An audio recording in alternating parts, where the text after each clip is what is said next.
Pois bem, quem tem banho e tosa sabe do que eu estou falando. Quem tem ou já teve, ou quem trabalha em clínica que tenha banho e tosa sabe do que eu estou falando. É uma parte super importante da clínica veterinária. Importante porque aumenta o faturamento de forma direta, obviamente que é uma parte da renda importante de qualquer clínica veterinária, porque dá para ganhar dinheiro com banho e tosa. E também agrega valor, portanto, aumenta o faturamento de forma indireta, porque sempre o animal que está no banho e tosa acaba indo para uma consulta, para uma vacina, para um orçamento de cirurgia, para um exame que seja, enfim, mesmo que o cliente não seja cliente assíduo da clínica, quando está lá no banho e tosa, o fato de ficar bastante tempo com o tosador dentro da clínica e tudo mais, permite que o animal seja investigado de forma mais precisa, né? Até porque quando está dando banho, se o animal é muito peludo, dá tempo de ficar investigando se tem problema de pele, se tem alguma coisa, e dá tempo de conversar com o tutor a respeito de algum problema, de uma profilaxia, alguma coisa, enfim. Banho e tosa é uma parte importante da clínica, não tem como negar. Só que junto com essa parte importante vem os problemas. E só quem teve ou tem sabe que os problemas existem. Não é fácil lidar com isso. São problemas de várias ordens e a questão é a dificuldade de administrar esses problemas. E aí eu já começo com uma provocação para quem enxerga esses problemas dentro do banho e tosa. Crescer é aprender a administrar conflitos e problemas. Eu vou repetir essa frase porque ela é muito importante. Crescer é aprender a administrar conflitos e problemas. Enquanto a gente é pequeno, a gente acha que não tem problema, a gente acha que é tudo um mar de rosas. Isso do ponto de vista de vida e também do ponto de vista financeiro, de negócio, profissional e etc. Você acha que tudo são flores. Você entra na faculdade, você acha que é tudo simples, vai ser tudo resolvido pelo amor que a gente tem aos animais e a profissão e a nossa escolha e tudo mais. No dia a dia que a coisa começa a ficar um pouco pesada. Então quando a gente começa a crescer profissionalmente, crescer financeiramente, é que os problemas começam a aparecer e a gente tem que aprender a administrar isso. Só que aí entra uma grande questão. A gente não está preparado para administrar esses problemas. E essencialmente na veterinária, a gente se preocupa única e exclusivamente no aprendizado técnico. Aprender a diagnosticar, aprender a prescrever, aprender que exame pedir, aprender a interpretar os exames, aprender a fazer cirurgia e etc, etc. E a gente fica muito focado nos hard skills, nas habilidades pesadas que são relacionadas à parte técnica. A gente não aprende na faculdade. Agora isso está começando a mudar. Eu vejo luz no fim do túnel, sim. Eu tenho recebido diversos convites de muitas universidades, grandes inclusive, para a gente começar a falar sobre esse tipo de assunto, para residente, para graduação, etc. Mas muitos convites. Segunda-feira eu vou estar na Unesp de Botucatu conversando essencialmente sobre isso, para dar as boas-vindas aos residentes que estão entrando agora em 2020, para conversar sobre os problemas que eles vão encontrar dentro do universo da veterinária, no mercado, quando eles saírem para o mercado. Isso é muito legal, porque começa a abrir os horizontes, porque aí esse tipo de questão já fica mais fácil de ser administrado. Então quando você chega para administrar um pet shop, embora a questão financeira seja bem gostosinha, é gostoso você ficar recebendo aquele dinheirinho que entra do banho e tosa, e tem pacotes e etc, etc, a gente vai, é gostoso para quem está recebendo, só que o problema vem junto. E aí a gente tem que aprender exatamente a entender esse tipo de problema, entender como é que a gente pode fazer para reduzir isso e para quando o problema acontecer, essencialmente, o que a gente pode fazer para administrar. E entender que se os problemas estão acontecendo é porque a gente está crescendo. E quais são os problemas que a gente mais vê dentro da rotina do banho e tosa? Começa com os problemas estruturais logísticos, né? Então, queima um secador, estraga um soprador, a máquina de tosa cai no chão, quebra a lâmina importante que você estava fazendo uma tosa. O cara da energia elétrica, a companhia de energia elétrica deixa de fornecer energia, cai a luz, de repente você está no meio de um banho lá com o cachorro dentro da máquina de secagem, não tem toalha suficiente, enfim, aqueles problemas que sobre os quais você não tem controle, isso também é problema. Acaba a água, enfim, fica difícil você conseguir administrar isso, não depende de você. Pois bem, o que você tem que fazer com relação a isso? Se antecipar. Obviamente usar a inteligência para fazer uma manutenção preventiva nos equipamentos, para ficar de olho se eventualmente a companhia de abastecimento de água ou de energia avisa que vai parar de fornecer por um período, porque isso tem acontecido. A gente sabe que no Brasil a coisa é um pouco complexa, essa logística de abastecimento de água e de energia. Então você ficar atento a esse tipo de coisa para poder se precaver. Mas eventualmente vai acontecer mesmo, não tem como fugir disso. Então são problemas alheios ao que a gente consegue prever. Então quanto mais você ficar atento a esse tipo de coisa, melhor. Depois entram os problemas com os colaboradores. E, embora isso não seja um problema exclusivo do banho e tosa, a gente que lida com o colaborador, quem tem clínica ou quem trabalha em clínica, vê isso acontecendo o dia todo. Por quê? Porque a gente depende de uma mão de obra que não é tão qualificada.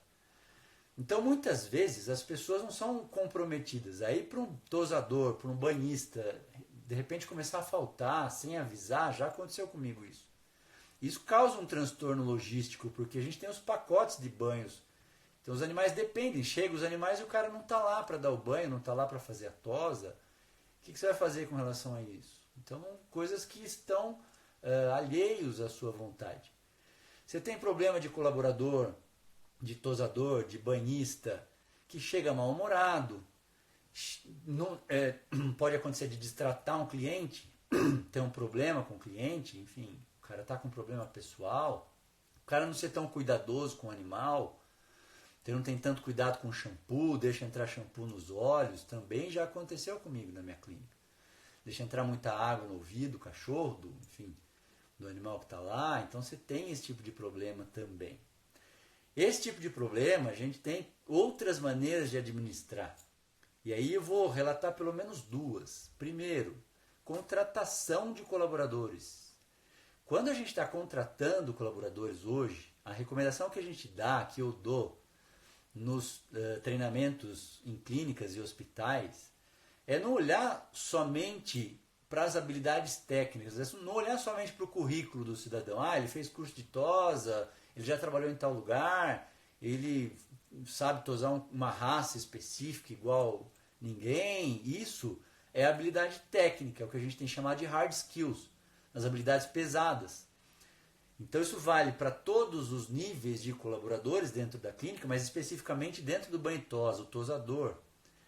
A gente não olha só para isso mais. Tem maneiras da gente olhar na contratação como é que é o caráter da pessoa, como é que é o relacionamento interpessoal, como é que é o humor dessa pessoa. E embora, obviamente, a gente não consiga garantir com 100% de certeza que o cara tem um bom caráter, uma boa índole, que é uma pessoa que se comunica bem, que sabe se relacionar com outras pessoas, com clientes, com tutores e com outros colegas dentro do banho e tosa, a gente não consegue garantir com 100% de certeza, mas tem algumas técnicas, algumas coisas que podem ser feitas no momento da contratação para a gente não passar tanto perrengue no dia a dia. Claro, a gente vai descobrir a índole dessa pessoa no dia a dia, especialmente se ela não vem com indicação. Se vier com indicação, melhor. Se você já conhecer, é um tosador que já trabalhou comigo numa outra clínica, daí é outra história. Mas é prestar atenção também. Então tem algumas coisas simples que a gente pode fazer no momento da contratação para saber mais ou menos, para ter noção da índole dessa pessoa. Algumas perguntas que a gente faz, algumas dinâmicas, algumas questões de relacionamento que já te dão um parecer. E uma outra coisa que a gente tem falado muito para as pessoas usarem no momento da contratação é a própria intuição. Hoje, inclusive, eu gravei um vídeo sobre isso, um desses videozinhos mais curtos que eu libero todo dia, falando da importância da intuição para você fechar um diagnóstico e fazer um tratamento, porque a gente sabe que a tomada de decisão, e a gente toma decisão o dia inteiro do nosso dia a dia, na nossa profissão e também na nossa vida pessoal, e a tomada de decisão tem dois caminhos, tem uma via rápida que a gente chama e tem uma via mais lenta. Essa via rápida, via de regra, é a via intuitiva, que é quando você acessa as emoções, o que você está sentindo naquele momento. E como que você pode acurar isso, entender as reações do teu corpo. Por quê? Porque o nosso corpo nos dá informações a respeito da emoção que você está sentindo quando você está diante de alguém, diante de uma pessoa. O que você está sentindo?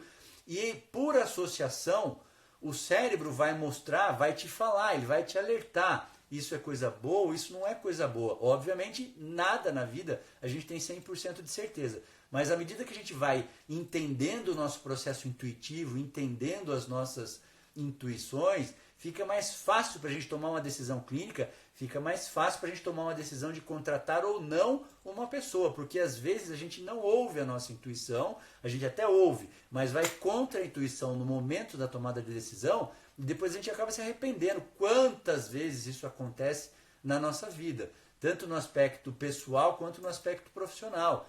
E aí tem alguns trabalhos que mostram especificamente isso. Tem um trabalho muito legal que eu gosto de citar, que eles puseram os voluntários para levantar carta de baralho. Eram 4 grupos, 2 grupos vermelhos e 2 grupos pretos do baralho.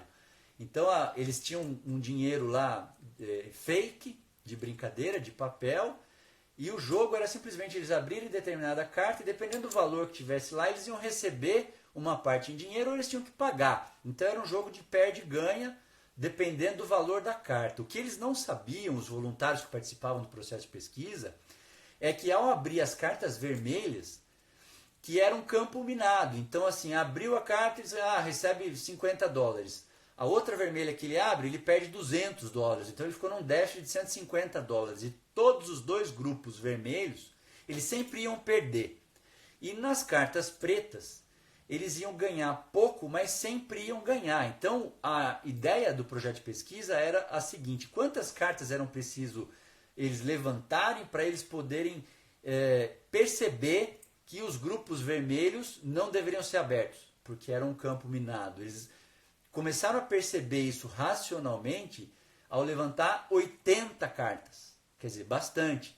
Só que a partir da 50ª carta, ou seja, a carta número 50, eles já começavam a ficar um pouco desconfortáveis quando eles iam abrir a carta vermelha. Então eles ficavam meio com medo, puta, será que eu abro, será que não abro? Abre, puf, perde. E daí das 50 até 80, que eles ficavam desconfortáveis. A partir da 80, em média, eles percebiam que não era para abrir. Daí eles tinham então a noção consciente de que aquilo não deveria ser feito. Só que a partir da 50ª carta, eles já tinham uma noção intuitiva de que não deveriam abrir. Aí os pesquisadores resolveram aprofundar essa pesquisa e colocaram eletrodos nas palmas das mãos dos participantes para medir a quantidade de sudorese. Por quê? Porque a gente sabe que quando a gente está ficando nervoso, a tendência é a gente suar, transpirar mais. E aí pasmem vocês, assim como eu fiquei pasmado quando eu li esse estudo. A partir da 10ª carta, eles já começavam a aumentar o grau de sudorese, ou seja, muito antes de você ter uma conexão consciente da emoção que você está sentindo, se você deve ou não fazer, já tem uma via mais rápida de tomada de decisão, que é a sua intuição, que te mostra, faça ou não faça. É que a gente não tem treinamento para fazer essa conexão, para poder entender esse tipo de coisa. Você imagina as pessoas que têm essa conexão, o quão mais rápido elas acertam nos diagnósticos, nos tratamentos e na escolha dos colaboradores que vão trabalhar com elas, na percepção do cliente que vai causar um conflito, que vai causar um problema, um cliente mais exigente, mais conflituoso, que vai brigar, que vai exigir mais e etc. Se a gente começar a prestar atenção nesse processo intuitivo. Diversos outros trabalhos são contundentes em mostrar o seguinte: as pessoas que conseguem aprimorar esse processo de intuição, elas mais acertam do que erram nas tomadas de decisão a partir do processo intuitivo. Eu tenho inúmeros casos de diagnósticos, inclusive. Tem um que eu gosto de citar muito, que é de uma veterinária muito amiga minha, que me chama para fazer avaliação cardiológica na clínica dela, em Campos do Jordão, de um paciente de um São Bernardo que tinha 1 ano para fazer uma cirurgia de entrópio. E eu fui para avaliar, e daí quando eu fui ela me contou a história. Para resumir a ópera, porque não é exatamente esse assunto que a gente está falando, mas ela chamou a tutora, avisou que precisava fazer um entrópio, chegou a marcar a cirurgia, a tutora veio de São Paulo até Campos do Jordão para fazer a cirurgia. Na hora da cirurgia, ela escutou a própria intuição, que a gente fala, um anjinho sentou no ombro dela e falou, não faça. E aí ela meio sem entender, virou para a tutora e falou, não vou mais fazer, eu não sei o que está acontecendo, mas eu estou sentindo que não é para eu fazer essa cirurgia sem uma avaliação cardiológica. E a tutora, mas ele tem só 1 ano, ele é novo, eu vim de São Paulo para isso, desmarquei tudo, mas eu não vou fazer essa cirurgia, ela falou. Ela insistiu, bateu o pé e foi fiel à intuição dela. Resumindo, quando eu fui fazer a avaliação, o cachorro tinha cardiomiopatia dilatada. Se ela tivesse anestesiado esse animal, ela teria perdido esse animal na mesa por uma cirurgia de intrópion, um São Bernardo de 1 ano de idade. E o que é isso? Escutar a própria intuição. Tá atenta ao que o teu corpo físico diz a respeito das coisas. Então, a gente tem que ficar atento a respeito das pessoas que estão próximas a gente, porque isso é científico, isso não é empírico. Isso não é uma questão de achismo, isso é entender os próprios sinais corporais. E quando você está contratando um tosador que vai tratar de um paciente seu, que vai ficar ali às vezes 1 hora, 1h30 com aquele paciente, dependendo da raça e da pelagem, cuidando daquele paciente, tem que ser alguém de extrema confiança, porque senão realmente você vai aumentar o transtorno que você passa a ter ali dentro. Fica muito mais caro, inclusive financeiramente, você contratar uma pessoa que não deveria ser contratada. Então eu falei, contratação dos colaboradores, e a segunda coisa, treinamento de colaboradores. E eu não digo só treinamento de habilidade técnica, não é só pagar treinamento para esse cara aprimorar a técnica de banho e tosa. Claro que isso também tem que ser feito. Ele tem que estar por dentro de novas raças, de novas tendências, mas não é disso que eu estou me referindo. É treinamento de padrão comportamental. Esse cara tem que ser treinado. Então, quando, por exemplo, eu vou dar treinamento em hospital, em clínica veterinária, eu faço questão que todos os integrantes da equipe, isso inclui inclusive as pessoas da limpeza, estejam presentes no mesmo momento do treinamento, porque aquilo é uma equipe. Se você segrega e fala, vou dar treinamento só para os veterinários, vou dar treinamento só para os recepcionistas, vou dar treinamento, ou não dou treinamento para as recepcionistas, não dou treinamento para a equipe de limpeza, primeiro, isso é desumano com essas pessoas, porque elas precisam sentir parte integrante da equipe. Segundo, o fato de você estar ali com elas, você imagina que se a gente, veterinário, que tem curso superior, às vezes tem especialização, tem mestrado, tem doutorado, a gente precisa de um treinamento de perfil comportamental, treinamento de comportamento, treinamento de inteligência emocional. Quanto mais essas pessoas mais humildes, que não têm tanta condição socioeconômica, que não receberam muita educação de berço nesse aspecto de relacionamento interpessoal e etc. Então essas pessoas, o tosista, o tosador, o banhista, eles precisam receber esse tipo de treinamento também. Que tipo de treinamento que engloba isso? Entender, para que eles próprios possam entender as questões emocionais que eles sentem. Porque são pessoas mais humildes, normalmente são pessoas que não contam o que elas estão sentindo. Elas são mais fechadas. Recentemente eu estava dando treinamento num hospital grande, e estava todo mundo dentro da sala. E aí eu provoquei uma vivência ali dentro justamente para entender as pessoas. E tinha lá uma pessoa da limpeza, uma pessoa queridíssima da equipe, que é aquelas que você olha e a pessoa já abre um sorriso desse tamanho que ilumina tudo que está acontecendo ao redor. Estava passando por um problema pessoal grave, e ninguém na clínica sabia, porque essas pessoas não se abrem. Então, se você não permite que o tosador, que o banhista possa crescer como pessoa, que ele possa se sentir parte integrante, se sentir importante. Tem um autor, um filósofo americano, que me fugiu o nome agora, que ele diz que a questão primordial do ser humano é se sentir importante. A gente precisa se sentir importante. Então, quando você coloca essas pessoas dentro do treinamento, a tendência é que eles se sintam parte da equipe. A tendência é que eles comprem a ideia de que eles têm que tratar bem o tutor, que eles têm que tratar bem o paciente, porque é um animal de estimação importante para alguém. E que se ele não tratar bem, pode trazer problemas, inclusive jurídicos, para o dono da clínica. Pode vir até a fechar a clínica. Então a gente tem que começar a prestar atenção nesses colaboradores. Isso está começando a acontecer agora dentro da nossa classe de veterinário. As pessoas estão ficando mais preocupadas, especialmente as grandes clínicas, os grandes hospitais. Mas isso também tem que começar de baixo. Porque é importante a gente integrar essas pessoas e fornecer para elas um conhecimento onde elas possam, onde elas tenham facilidade de entender as próprias emoções.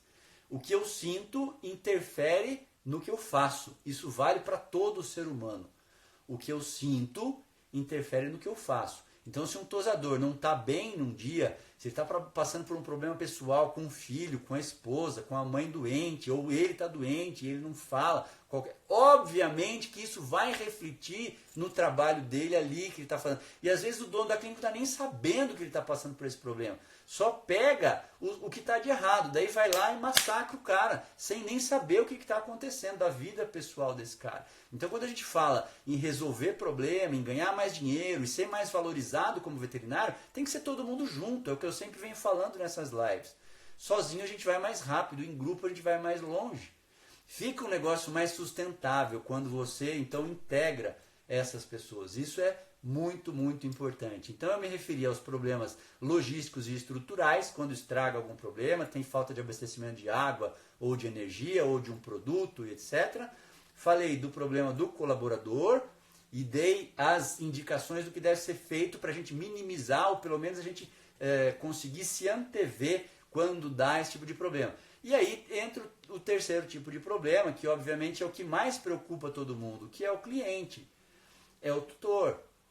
Qual que é o maior problema do banho e tosa? É o cliente que chega depois de um dia, no dia seguinte ou alguns dias depois, reclamando que o animal está mancando por causa de um banho, que apareceu uma lesão na pele, que isso só pode ser por causa do banho, que o animal está com ectoparasita e não tinha antes. Eu também já passei por tudo isso, eu tive banho e tosa.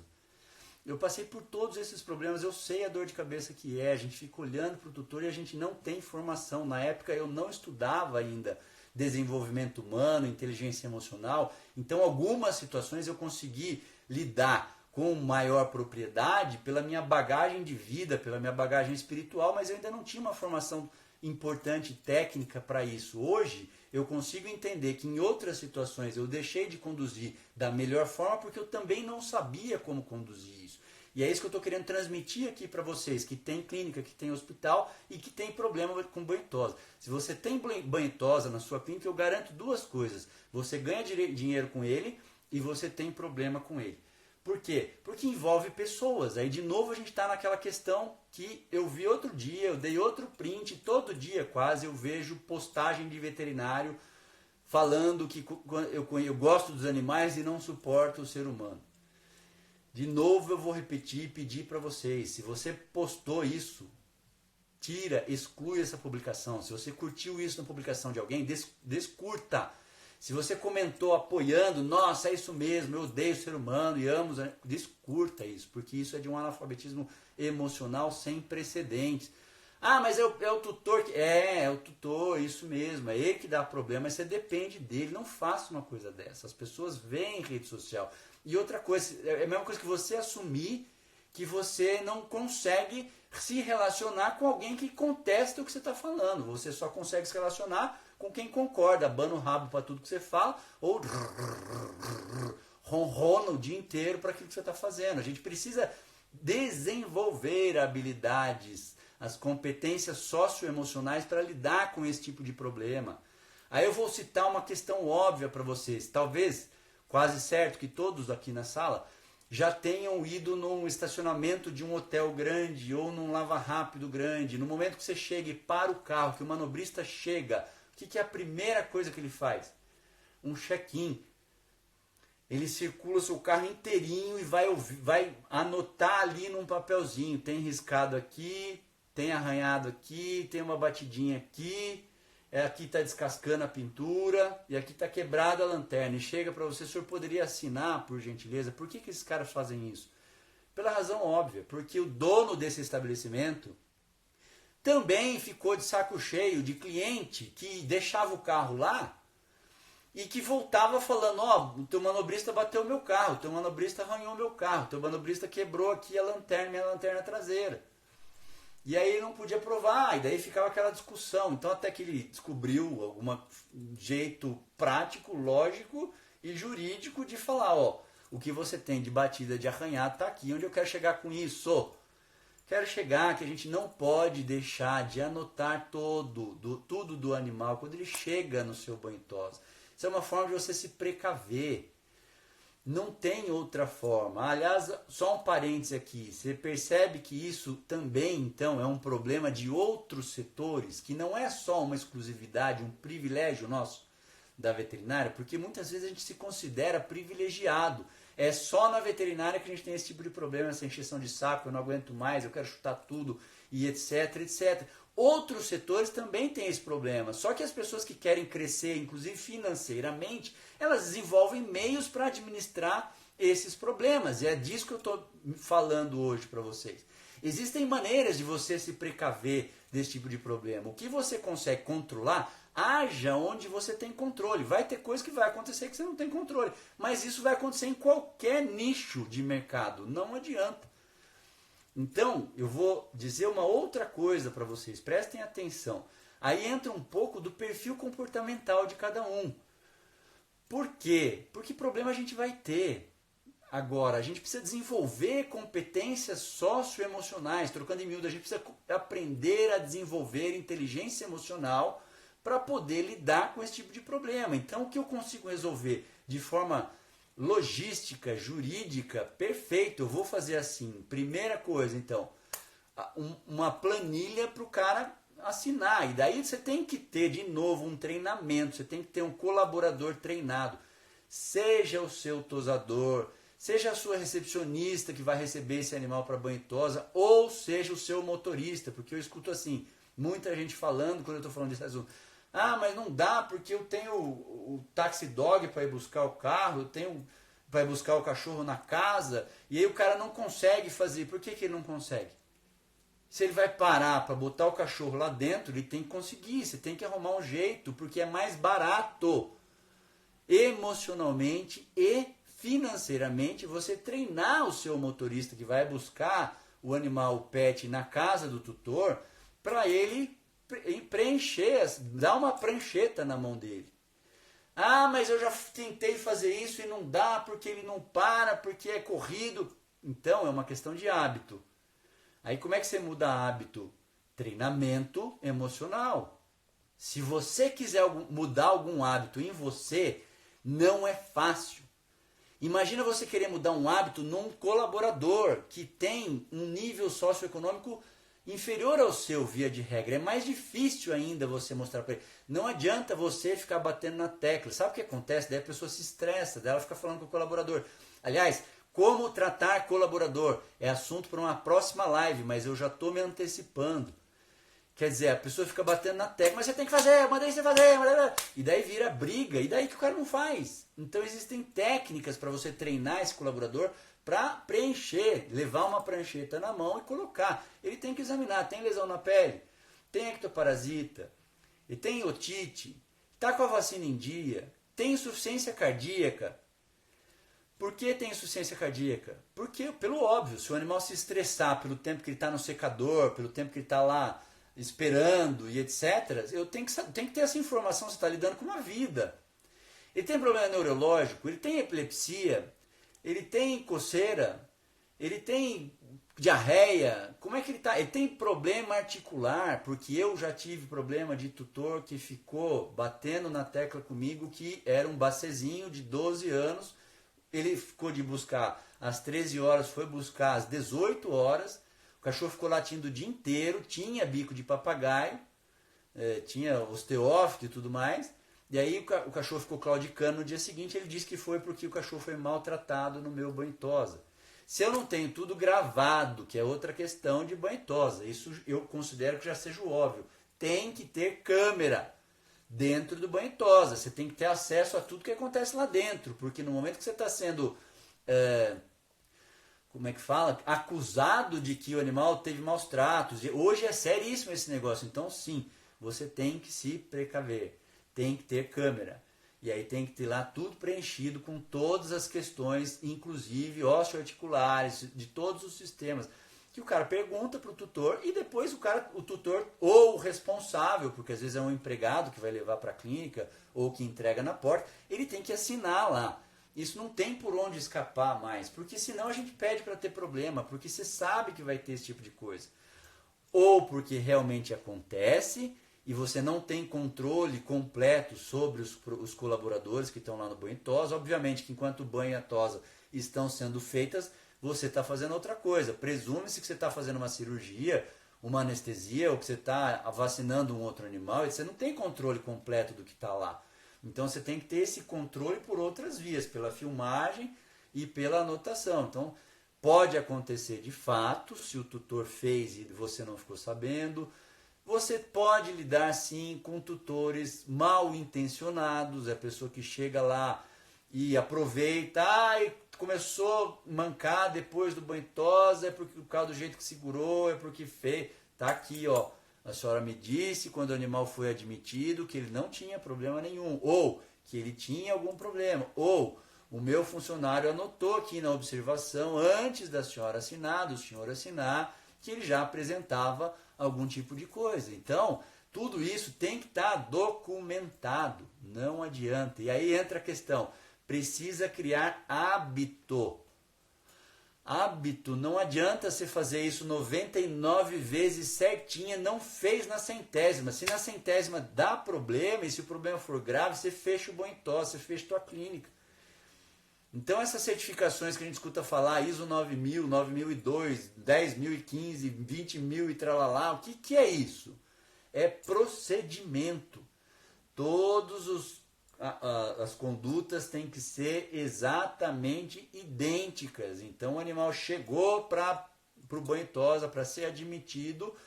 Quem quer que admita esse animal, se for a recepcionista, se for um banhista, se for um tosador, se for o motorista, ou se for você, ou se for um auxiliar de enfermagem, tem que fazer este procedimento. Não tem como. E para isso tem treinamento.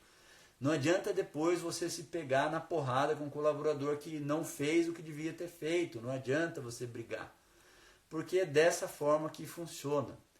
Pois bem, e quando o cliente chega já exaltado e acusando que aconteceu isso, que foi aqui no banho tosa, ele nunca teve isso, e agora eu vou fazer e vou acontecer, daí já passou para um caso onde você vai solucionar conflito. Então, aí algumas questões logísticas importantes. Primeira, precisa ter uma assessoria jurídica. Vou repetir isso. Você precisa ter uma assessoria jurídica. O que é isso? Um advogado de confiança que ou você pague mensalmente ou que já esteja a par do que está acontecendo, ou que pelo menos você pague uma consulta para um advogado especializado nesse tipo de negócio. E hoje já tem diversos advogados especializados no ramo pet que vão te passar as orientações jurídicas mais a miúde, o que você deve fazer, o que deve constar nesse relatório que o tutor tem que assinar, como você deve proceder diante de uma acusação, uma coisa que eu já digo de antemão. A pessoa mandou um WhatsApp xingando, mandou um e-mail xingando, foi nas redes sociais xingando. Pelo amor de Deus, não responda. A tendência é que daí a gente se sente ameaçado, daí entra a minha área de estudo, que é desenvolvimento humano, padrão de comportamento. Então eu posso dizer com toda certeza, quando você pega uma acusação, especialmente aquelas nas quais você se sente injustiçado, esse tipo de ameaça de você se sentir injustiçado em algumas pessoas faz com que as pessoas queiram resolver de imediato o negócio. Então ela já quer ir lá e resolver, então ela sai respondendo. E aí responde besteira. É quando a tendência dá merda, porque daí você documentou aquela besteira que você está falando, para poder se defender daquela acusação. Então, não responda nada. Tenha uma assessoria jurídica. E aí, o que eu oriento? Se você for escrever, o que você deve escrever é: olá, dona fulana, seu cicrano, dono do animal tal. Por gentileza, gostaria de conversar pessoalmente com a senhora, com o senhor aqui na clínica. Me diga, por gentileza, o horário que melhor lhe atender. Aguardo a sua comunicação. Você já responde alguma coisa assim para chamar a pessoa para conversar pessoalmente com você. Para que você não responda nada documentado, nem por e-mail, nem por WhatsApp, e muito menos por rede social. Porque senão você responde besteira, você vai tender a se... Aí das duas uma, sabe? Aí por que eu estou dizendo que essa é a minha área? Porque daí a gente ativa o sistema luta ou fuga. Toda vez que a gente se sente ameaçado, toda vez que a gente está diante de uma emoção negativa, e daí entra a raiva, o medo, a preocupação, a tendência é a gente focar em dois tipos de escolha, luta ou fuga. Então a tendência é você responder lutando, quer dizer, contra-argumentando, dizendo que isso é um absurdo, nunca se viu uma coisa dessa, que não foi aqui, que o animal já estava... É besteira fazer isso. Ou fuga. Qual seria a fuga? É você mostrar que você está com medo das ameaças da pessoa. Então calma, respira, não responda nada. A única questão que você vai responder é chamar a pessoa, documentar que você está chamando essa pessoa para conversar pessoalmente com você, marque um horário e fique aguardando. E aí, a pessoa, quando ela chegou, a primeira coisa, tire essa pessoa de frente dos clientes, não converse, não resolva esse tipo de conflito na recepção, onde possivelmente tem outros clientes, ou tem telefone tocando, ou tem gente pegando, entregando cachorro e etc. Tire esse cliente, leve para um lugar mais ameno. Se você tiver um lugar já preparado, se for marcado, ótimo. Leve essa pessoa para uma sala silenciosa, se possível com música clássica bem baixinha. Deixe essa pessoa aguardando por uns 3 ou 4 minutos. Por quê? Para dar tempo da pessoa metabolizar a raiva. Como assim metabolizar a raiva? Metabolizar os hormônios da raiva, liberados na raiva. Adrenalina, glicocorticoide, noradrenalina. Em 90 segundos, mais ou menos, é o tempo que isso vai ser metabolizado e possivelmente a pessoa vai ficar um pouco mais tranquila para conversar com você. Nesse meio tempo, peça para alguém entrar oferecendo uma água gelada ou um suco gelado, porque se a pessoa tomar, melhor ainda. O gelado ele tende a estimular o vago. Portanto, ela está com o simpático aqui em cima e o parasimpático aqui embaixo. Quando você dá a chance dela estimular o parasimpático, o simpático desce. Então é uma chance de baixar a frequência cardíaca, baixar pressão arterial e isso é uma via de mão dupla, ou seja, a pessoa tende a se acalmar. Quando você entrar para conversar, você vai entrar e se posicionar de frente para a pessoa. Deixe a pessoa falar. Vá preparado emocionalmente, que a pessoa vai ficar brava, ela vai argumentar, ela tá com isso na cabeça, ela acha que a merda aconteceu dentro do seu banho-tosa, dentro da sua clínica.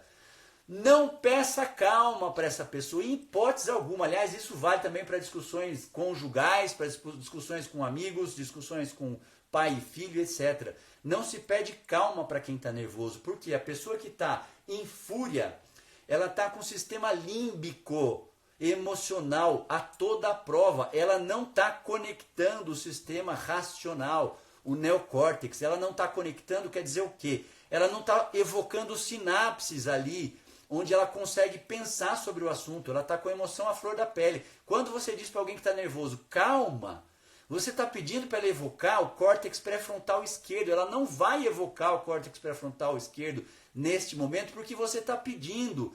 E aliás, ao contrário, quando você pede calma para alguém nervoso, a tendência é que a pessoa fique mais estressada ainda. Por quê? Porque ela vai se sentir mais rejeitada. Emocionalmente, ela recebe essa mensagem de calma que você está falando para ela, entendendo que você não concorda em nada do que ela está falando, que tudo que ela está falando é uma besteira, é uma bobagem, portanto ela se sente rejeitada. E olha que louco isso que eu vou falar para vocês, mas acreditem, porque isso é verdade. A pessoa que está nervosa desse jeito, que ela está em fúria, o que ela precisa é se sentir acolhida. O que ela precisa é se sentir amada, ouvida, entendida. E quando você pede calma para alguém nervoso, tudo que você está fazendo é dizer que você não entende, não concorda. A tendência é ela ficar mais em fúria ainda. É uma coisa que você chamar ela de burra, de ignorante. Calma, nossa, para quê? Deixa o nego mais nervoso ainda. Então, para você fazer com que essa pessoa em fúria, esse cliente, se sinta acolhido, daí você fala assim, mas isso é loucura. Loucura é você provocar mais a ira dessa pessoa. Porque é mais barato, acredita em mim, ela está ali diante de você, querendo resolver aquela situação, ainda que num jeito contestável, do que ela ir para o PROCON, para o Reclame Aqui, para o CRMV, para a rede social reclamar de você. Entende o que eu estou falando? Então, por uma questão de inteligência emocional e também inteligência intelectual, aquele assunto precisa ser contido. E para ser contido, você vai ter que fazer assim no seu ego. Sentar em cima do seu ego, pensando no resultado que você quer obter. Porque se você está lidando com um cliente em fúria na sua frente, não adianta. É muito pior você deixar ele sair dali bravo com você. Sabe aquele ditado, namorado que briga não quer terminar, porque o que quer terminar simplesmente vai embora e não volta mais? É a mesma coisa, é o que o cliente está fazendo com você. O cliente que está ali reclamando, esbravejando, ele não quer terminar. Ele precisa se sentir acolhido. Agora, se na conversa você começar a dar sinais para ele que você não concorda, que não aconteceu nada disso, que ele está redondamente enganado e que não foi ali, que etc, etc, daí você está pedindo para ele não se sentir nem um pouquinho acolhido. E como é que você vai fazer ele se sentir acolhido? Senta diante dele, deixa ele falar, olha nos olhos dele, não menciona uma palavra. Fica assim, igualzinho eu estou aqui para a câmera. Está vendo meu olho na câmera? Você deve estar olhando para o meu olho como se eu estivesse olhando para você. Escutando o que você está falando, contendo dentro de mim o meu ânimo de querer responder que aquilo é uma injustiça, que não aconteceu nada disso, e etc. Eu estou segurando aquilo. Então eu estou olhando nos seus olhos e eu ainda estou estimulando você a falar. Por quê? Porque o cara que está nervoso, ele precisa de uma válvula para soltar toda essa questão emocional. Como é que eu estimulo o outro a falar? Fazendo assim com a cabeça, além de olhar nos olhos, de boca fechada, fazendo com grupos de 3, assim, 3 acenos com a cabeça, acenos positivos. Espero mais um pouco, de novo eu continuo olhando, entendo, sei, entendo, e olhando mais um pouquinho, e deixa a pessoa falar, e deixa ela falar, e deixa ela falar, e não interrompa. Não tente já se justificar o que aconteceu, o que deixou de... Não interessa nesse momento se ela tem razão ou se ela deixa de ter razão. Não interessa se realmente o tosador cortou a pele do animal quando ele estava tosando porque o animal se mexeu. Ou se porque o animal já tinha 15 anos, já tinha degeneração articular, ficou latindo demais e começou a mancar por causa disso e não foi culpa. Não interessa. Pensa no resultado que você quer obter. O que é mais barato para você? Entender, fazer essa pessoa se sentir acolhida ou ter razão. Porque isso é mentira, porque não aconteceu isso, o senhor está enganado e etc. E a pessoa sai dali e vai direto para o PROCON. Mas eu não fiz nada. Então, você não fez nada, mas você tem encheção de saco, você vai gastar com advogado, você vai ter que ir lá no Justa Causa, você vai ter que ir... Isso se for coisa simples. Se for coisa mais grave, piorou, então. Então, isso é solução de conflito. É difícil pra caramba, não estou falando que é fácil. Mas aí continuando, então vai estimulando a pessoa a falar. Quando ela deixar você falar, fale num tom mais baixo do que o que ela estava falando. Por quê? Por 2 ou 3 razões. Primeiro, um dos dois vai ditar a conversa. Sempre numa comunicação é como se fosse uma dança. Um conduz e o outro é conduzido. Se você falar na mesma altura que o cliente está falando, reclamando, gritando, você está deixando ele te conduzir. Aí você está colocando na mão dele o processo da negociação. Quando você fala mais baixo, você toma as rédeas da negociação. Segundo, se você falar um pouco mais baixo a ponto de ele ter que fazer isso aqui para te escutar, chegar mais perto de você, esse movimento de ele ficar assim para te escutar é o movimento de quem está interessado no assunto. Portanto, é uma via de mão dupla. Quem se interessa por um assunto faz isso. E quem faz isso se interessa pelo assunto. Então, se você obrigá-lo a se aproximar de você para escutar o que você está falando, perfeito. E aí você vai começar dizendo o quê? Seu José, muito obrigado pela sua presença. Eu agradeço o senhor ter vindo conversar comigo. Mas como assim? O cara está me xingando, reclamando e eu vou agradecer? Vai, porque ele está te dando uma oportunidade de consertar o mal feito. Seja esse mal feito causado, tenha sido esse mal feito causado na sua clínica por culpa do tosador, tenha sido esse mal feito causado por uma questão que ele interpretou errado. é muito mais barato. E daí quando você agradece, mas você precisa ser genuíno. Muito obrigado por o senhor estar vindo falar isso comigo, porque realmente isso é uma questão importante. Agora eu estou sabendo da boca do senhor o que aconteceu, eu já sabia pela boca do tosador o que aconteceu, mas é importante a gente averiguar, nós vamos dar uma olhada. Aí obviamente que você já vai ter visto a câmera, você já vai ter visto o documento que ele assinou previamente, e daí você vai mostrar para ele, olha, tá, o que aconteceu de fato não foi exatamente assim, pode ver aqui na câmera, ou então estava assinado aqui dessa forma, talvez tenha sido um erro de comunicação, talvez a gente possa melhorar essa comunicação entre a gente, mas eu gostaria de saber do senhor o que é possível ser feito para a gente recobrar essa confiança que o senhor sempre teve com a gente. Afinal de contas, o senhor é um cliente, entendeu a estratégia? É você fazer a pessoa se sentir acolhida, entendida. Você não está concordando com o absurdo que ela está falando. Você não está dizendo, não, o senhor tem razão, é verdade, eu vou fazer tudo que o senhor pediu, o tratamento a partir de agora vai ser de graça. Não, não é nada disso. Você ainda está num processo de ponderação, porque daí você vai entrar num processo de negociação. O que pode ser feito? O que o senhor entende que seja justo? O que o senhor entende que seja justo não quer dizer que eu vou fazer o que o senhor está pedindo. Isso é muito importante a gente ter em mente.